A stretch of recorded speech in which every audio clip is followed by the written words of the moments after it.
Salut à tous. Alors, petite présentation de la caméra Xiaomi i 4K.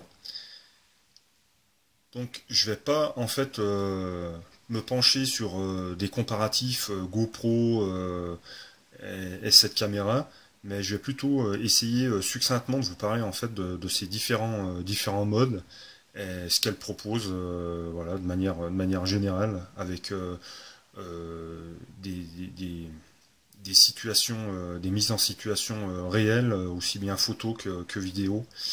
Voilà, donc c'est une caméra qui est bien finie, assez compacte, hein.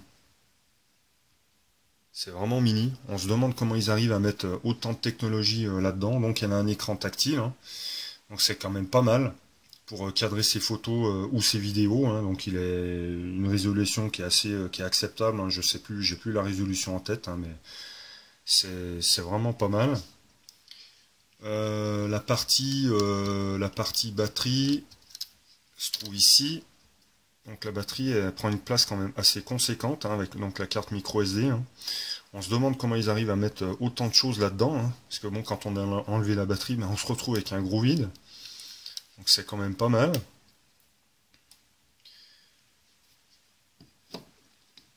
Donc on l'allume ici, elle a un seul et unique bouton, hein. Donc on l'allume et on tombe directement. Donc vous aurez un petit tuto en fait au démarrage, hein, pour la configurer, hein, pour la localiser donc en France ou le pays dans lequel vous vous trouvez, l'heure, tout ça, la date, ça va se mettre automatiquement, ça va se synchroniser dès que vous allez synchroniser donc l'AI avec votre smartphone via le Wi-Fi. Donc ça marche très très bien. Je vais pas m'éterniser là-dessus, hein. Donc voilà, hein. Donc vous pouvez synchroniser en Wi-Fi la caméra avec votre smartphone via l'application I que vous trouvez, hein, sur le Play Store. Et ensuite, ben, elle va se mettre à l'heure et tout. Donc, elle va jusqu'au mode 4K, hein. Donc là, moi, on voit que je suis en 1080 30 images par seconde. Donc, il y a ici, en fait, vous visualisez vos fichiers. Voilà, là, donc, on voit que j'en ai un. Là, on fait retour arrière. Donc, c'est un écran tactile, hein, ça marcherait très bien. Ici, on a accès à tous les modes, hein, donc photo, vidéo, rafale, slow motion. Il y a tout un tas de modes. Donc le mode photo, à savoir que en 16 neuvième, c'est 8 millions de pixels. Alors la caméra peut monter jusqu'à 12 millions de pixels, mais le problème c'est que c'est en 4 tiers. Donc voilà, à savoir, ça on le sait pas forcément sur le web.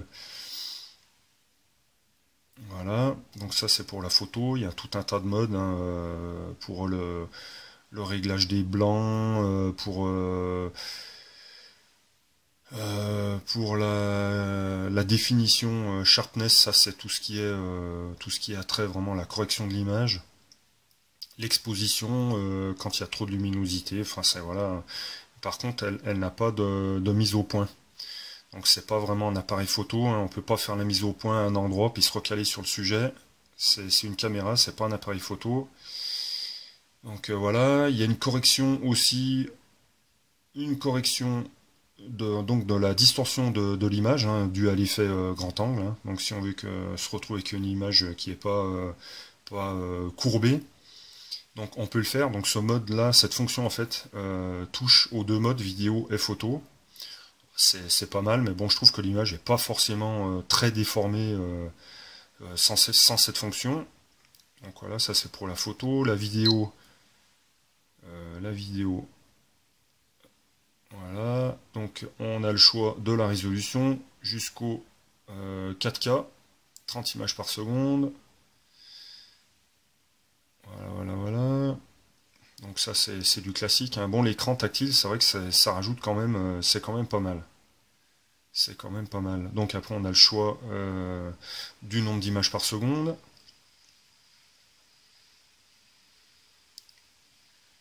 Voilà. Je retourne dans les réglages. Donc sur le smartphone, on a accès aussi à tous ces réglages.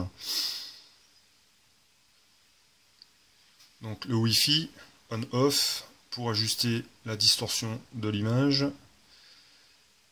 la luminosité de l'écran, le volume des bips.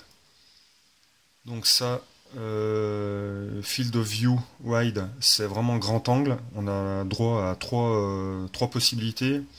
Donc narrow, c'est pas de déformation. Medium, c'est on prend plus en plus d'angles en fait. Donc on filme de plus en plus de choses à l'écran. Et wide, c'est le plus important. Zut. Voilà.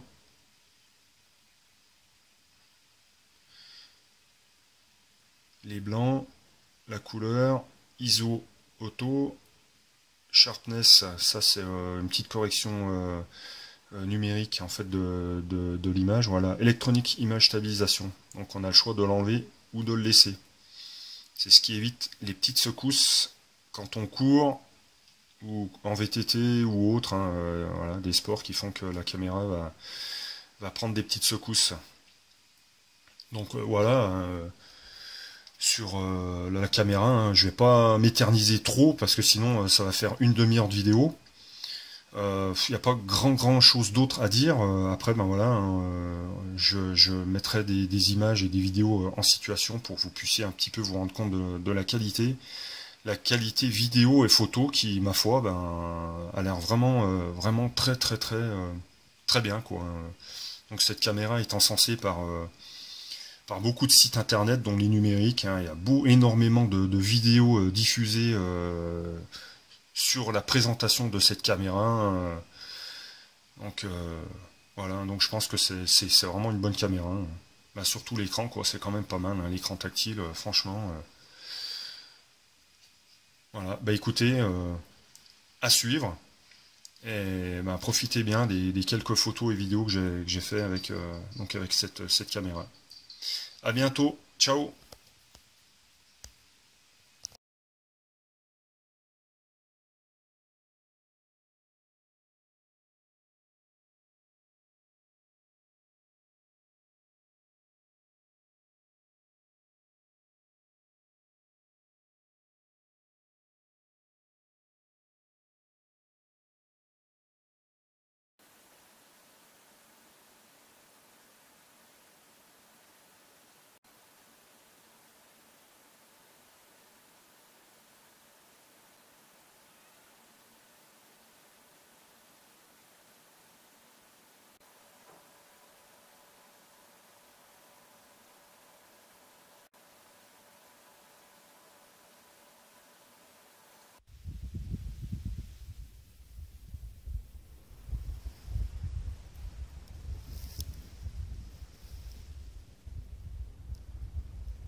Alors j'ai commandé aussi tout un tas d'accessoires. Donc sur Amazon, hein, j'ai commandé tout un tas d'accessoires pour 27 euros sur en fait la marque c'est Dayard ou Dayward, je sais pas comment ça se prononce. Donc en fait on a notamment la coque étanche, une housse silicone, le support vitre, enfin support de voiture. Tout un tas, vraiment un tas d'accessoires, donc pour 27 euros. Donc là on peut voir que en fait le support voiture tient vraiment super bien. Il n'y a aucun souci.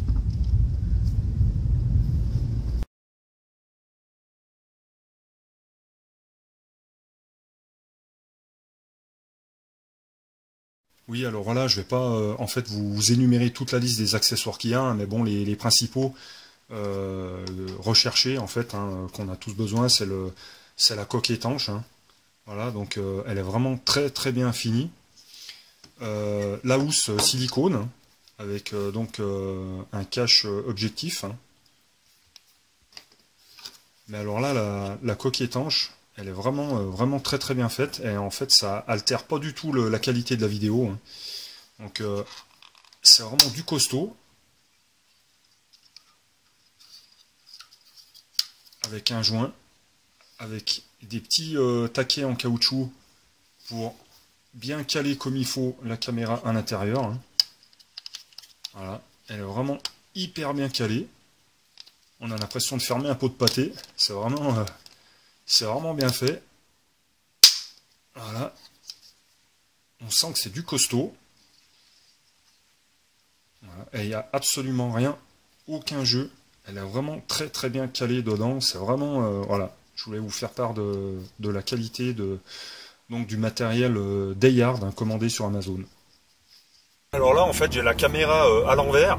Donc l'image est en position normale, hein, c'est une fonction de la caméra, donc c'est quand même pas mal. Si on tourne la caméra, on peut remettre l'image à l'endroit. Là, on est avec la fonction stabilisation d'image activée et en grand angle.